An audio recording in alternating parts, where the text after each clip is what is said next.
ایسا ممکن ہے نا کہ آپ اور آپ علمی طور پر مجھ سے زیادہ مضبوط ہو جائیں؟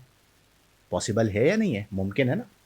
اچھا، یہ بھی ممکن ہے کہ آپ اور آپ کو جو مواقع ملیں ان مواقع کی وجہ سے آپ عالمی سطح پر وہ کام کر لیں جو میں نہیں کر سکتا. پاسبلٹی ہے یا نہیں؟ ہوتا ہے نا شاگرد جو ہے وہ استاد سے زیادہ.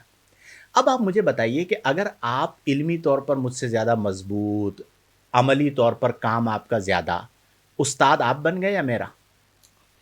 اب اگر میرے دماغ میں یہ فطور ہو کہ میرا شاگرد مجھ سے آگے نہ نکلے اور پھر وہ شاگرد میرا ادب نہ کرے، تو قصور کس کا ہے؟ کہ میں اپنے ہی روحانی اولاد کا اپنے ساتھ موازنہ کر رہا ہوں کہ کہیں ایسا نہ ہو کہ یہ مجھ سے آگے نکل جائے. اچھا، ایک یہ. دوسرا پہلو کیا ہے کہ واقعتاً ایسا ہوتا ہے کہ بیٹا باپ سے زیادہ بریلینٹ نکل آتا ہے زمانے کے اعتبار سے.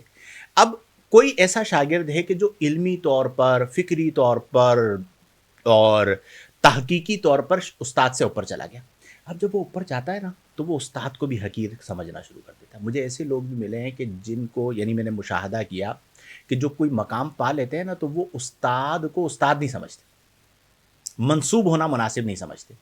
تو میں ہمیشہ یہ بات سمجھاتا ہوں کہ بھائی باپ کیا ہوتا ہے؟ باپ تم مانو یا نہ مانو، جو تمہارا باپ ہے وہ کیا ہے؟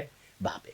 اب جانبین سے کہ اگر شاگرد، اب آپ میرے، یعنی اللہ تعالیٰ بڑے بول سے بچائے نبی کریم صلی اللہ علیہ وسلم کے نالے پاک کے صدقے میں، میرے جو اساتذہ کرام ہیں وہ کبھی ملتے ہیں، کہیں روڈ پہ مل جائیں، کبھی مجھے پتہ چلے کراچی آئے میں، تو میں سر کے بل حاضر ہو جاتا ہوں اور ان کے لیے ہر وقت اویلیبل ہوتا ہوں.